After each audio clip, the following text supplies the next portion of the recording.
In the latest episode of the CompareSoft podcast, we had the pleasure of spending some time with Karl Haynes, who is currently the site facilities manager at GXO Logistics.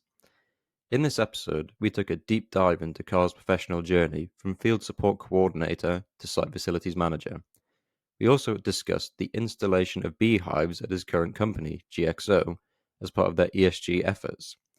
Karl also gave us his insights into the importance of embracing new technologies. We then spent some time discussing his passion for educating people on the importance of FM and driving appreciation for FM teams. We hope you enjoy. This discussion was truly fascinating. Please let us know what you took away from this conversation in the comments below.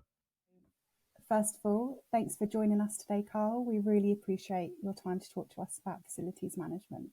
I'm Laura and our podcast organiser, and as I mentioned previously, we find that facility teams are often underrated, which I'm sure you agree with. Absolutely. So hopefully with your podcast, we are going to further highlight the importance of FM to our audience. We do these podcasts to get insights from experts in the facilities management field, and we learn a lot from your experience. We understand that GXO are working towards hitting their ESG goals, so we know your insights will be really helpful to our listeners. And with that said, I will pass you over to my co-host, our senior research analyst, Charlie. Yep, thanks so much for joining us, Karl. It's fantastic to have you on this podcast. We'll jump straight into the questions. We like to start these chats with a sort of origin story, if you like. And I'm sure our listeners would be very keen to hear about your professional journey and how you got into the world of facilities management. Okay, so I started at the age of 15 up until about the age of 32, 33, working through retail management, working on the DLR as a events station manager, then moving out of that into security. So I kind of had some of that experience in the soft services. Stayed in security from about 2016, and actually leaving the industry last year to get my first opportunity within FM. It's been really good. It has been really, really good. It's a very varied career. Sounds really, really interesting. And you kind of touched on it there, going from kind of field support coordinator at Kelly Communications to site facilities manager at GXO. There must be a huge difference in responsibilities. Could you talk us through like what a typical day looks like for you now as site facilities manager? Sure. Normally get in, do the meet and greets with the rest of the team and the colleagues. Then I would do a walk around of the sites, just catch up with any bits and pieces from some of the managers over the weekend if there were any issues. That's normally chased up with the emails that I send out. Once that is all, the walk around has been done, then I would head back to the office, make a few phone calls to my service provider, and then just basically a couple of emails here and there. Any reactive works, then I'm back on the phone, sending a couple of emails. I deal with a maintenance team that are usually on site once or twice a week, once in the week for PPMs, and then any handyman duties that we have on site. Myself, I've been involved in a few meetings. It depends on the day-to-day basis. Some meetings with the health and safety manager and other senior managers, and then just basically just get on with my day from there. So no quiet days then, it sounds like. Sounds like you've got a lot going on. Listen, there is never a quiet day when you're an FM, regardless of you being on a logistics site or in corporate real estate. No 2 days are the same, and it keeps you on your toes, which is the best thing to say. Yeah, that's fascinating. And on top of that, and we'll touch on it now, a topic that's been consistent throughout these podcasts with our FM experts is their work on sustainability. And we saw your commitment to ESG in the workplace through the installation of the on-site beehives. Could you talk us like through the installation of the beehives? What's the plan behind this? And also give us a bit of an insight into the ESG goals at GXO. Okay, so my GM for Tom, he actually came to me and said to me a couple of weeks beforehand that we were going to get an installation of beehives. I know that I know this is going to sound cliche, but there was a bit of a buzz about having the installation done, because I just picked up on doing the PPMs for the living wall that we have on site, and it was going to be the same company that was doing the living wall to doing the installation of beehives. So on the day of when the installation was being done, it was actually quite different than what I had expected it to be. You see the guys coming in with the big old beehives, the bee suits, not get stung and everything. He was actually up on the roof, doing the installation. You know, it was just fascinating to watch. You see all the bees coming out of the little bee boxes, buzzing around. Just they I'd asked so many questions as to why the bees were all flying around, because they were quite disorientated. They don't know their surroundings, and it will take them a good couple of weeks before they actually settle in. So with that being said, watching the beekeeper do the installation was probably the highlight of the day for me. You know, I thought I'd be flinching and everything with all the bees being around, but you know, if you stay calm, they don't do nothing to you.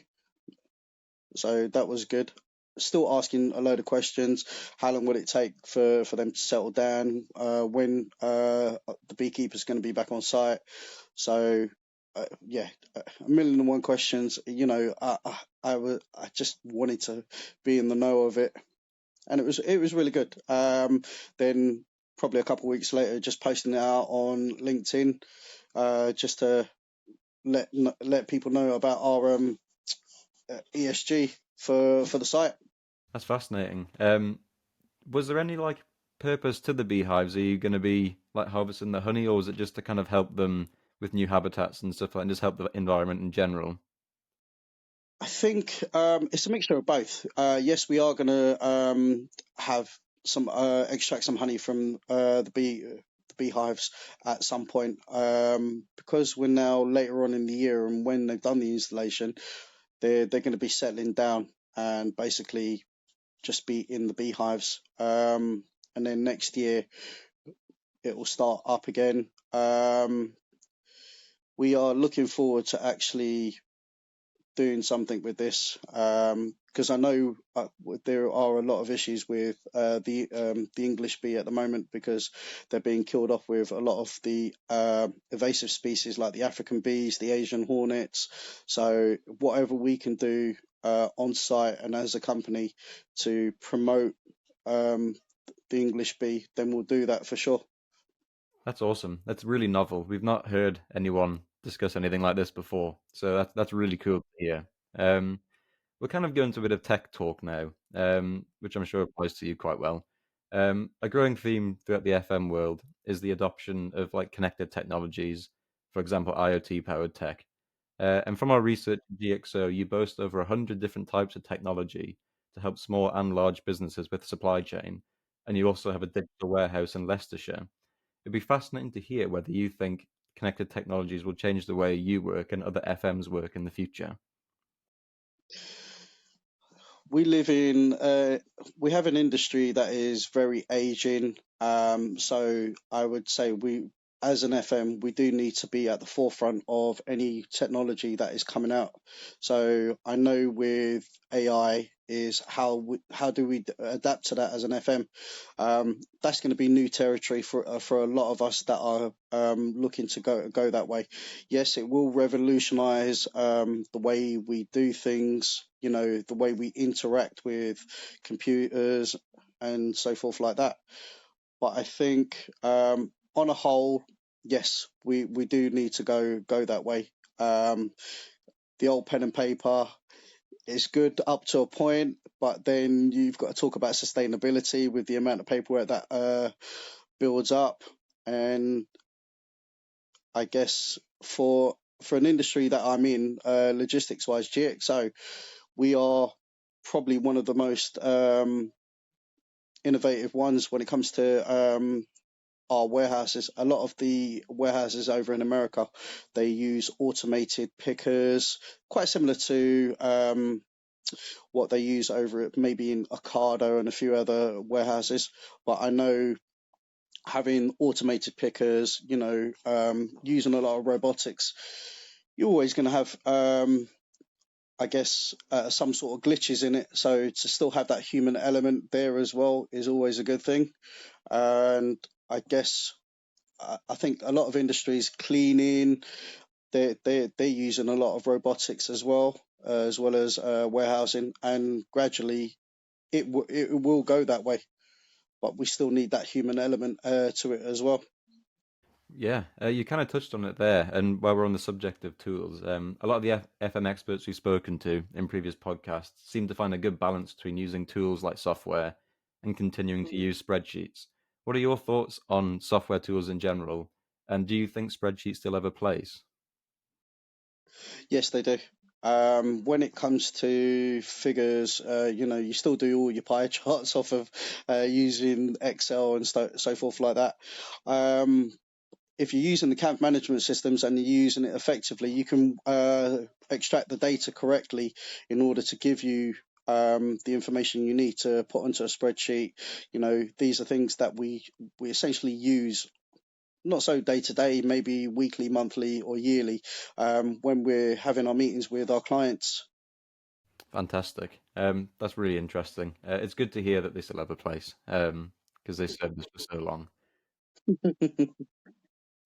So, sort of switching up gears now, we have noticed that you're very passionate about highlighting the importance of facilities management and what it entails. And there was a quote you reposted on LinkedIn, which said, "Being a facilities manager is easy. It's like riding a bike, except the bike is on fire, you're on fire, and everything else is on fire." And we found this very amusing. How would you sum up the role of a facilities or site manager? Well, a captain is only as good as his crew. So I thrive more off of my team than I do on my own. And to give recognition where recognition is deserved within the team, then I am absolutely for it.